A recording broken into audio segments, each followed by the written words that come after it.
Pour cette nouvelle fonction, nous devons de nouveau chercher les limites, points creux et autres particularités liées à cette fonction. Donc, première étape, les conditions d'existence. 2x carré moins 4x plus 2 doit être différent de 0.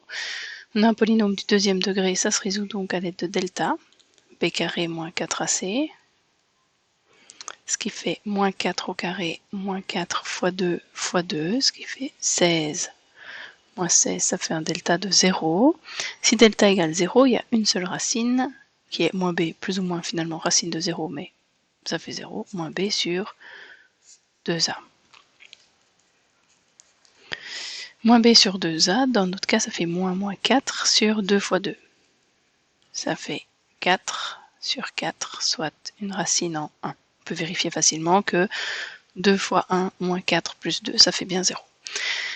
Donc le domaine, c'est un domaine de la forme R privé de 1.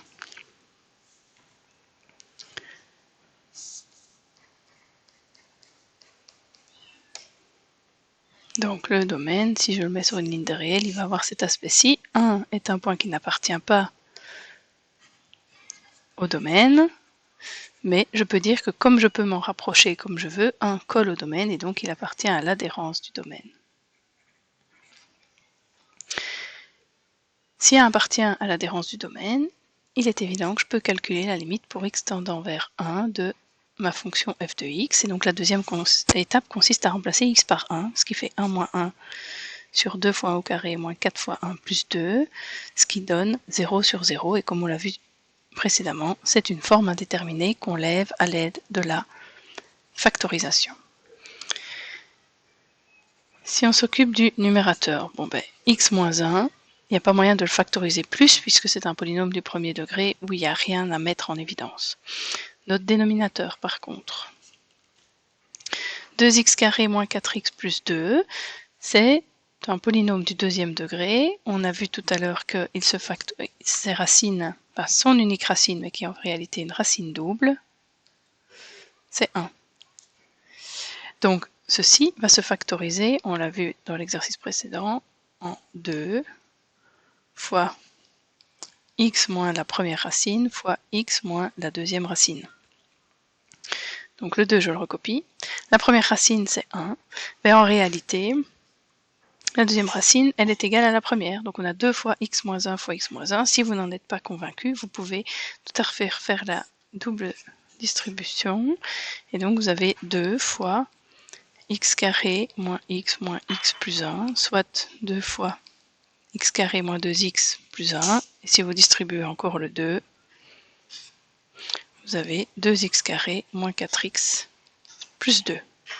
Bref, tout ce que je viens de mettre ici dans l'encadré, ce n'est qu'une preuve, ce n'était pas nécessaire au calcul. Ce qui m'intéresse ici, c'est la factorisation de mon dénominateur à l'aide d'un polynôme pour lequel j'ai une racine qu'on qualifiait normalement en quatrième de racine double, puisque c'est 2 fois la même.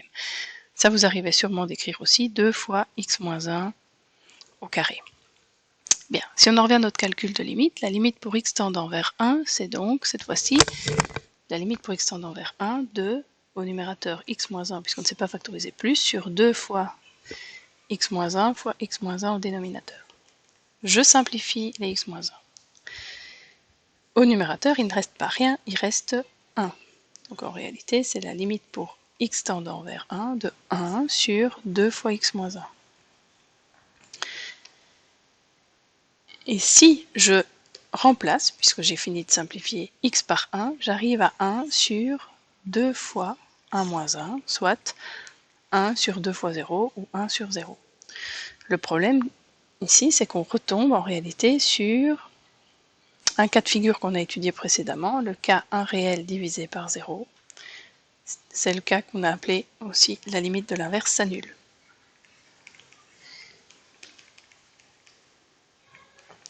Donc la limite de l'inverse s'annule.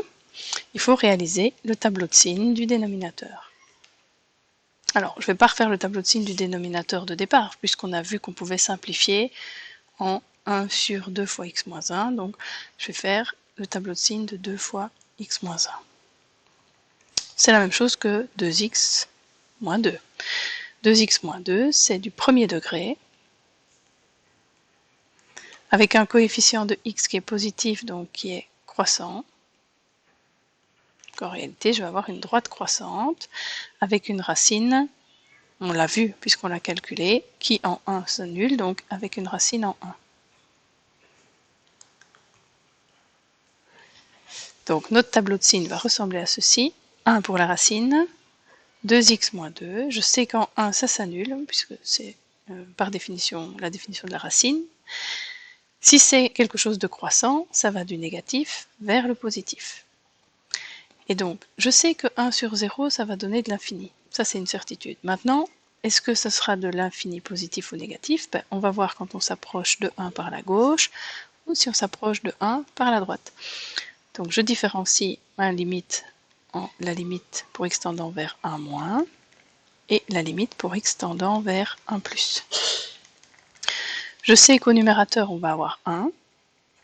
Ça, c'est le 1 qu'on avait obtenu ici, il n'a pas changé.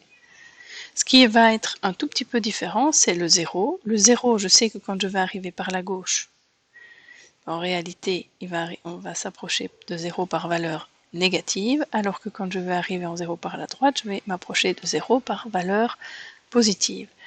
Donc j'ai 1 sur du négatif, ça fait du négatif, mais comme c'est des valeurs qui s'approchent de 0 au dénominateur, ce sera moins l'infini. Et au contraire, vers la droite, ce sera plus l'infini.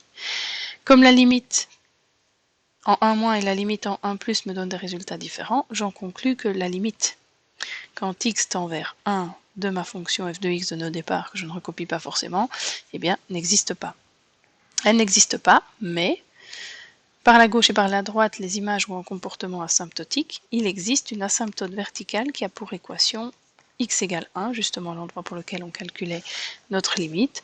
Et ce que je peux juste faire, c'est une petite esquisse qui montre que quand je m'approche de 1 par la gauche, les images vont vers moins l'infini, alors que lorsque je m'approche de 1 par la droite, les images tendent vers plus l'infini. Donc on a quelque chose comme ceci.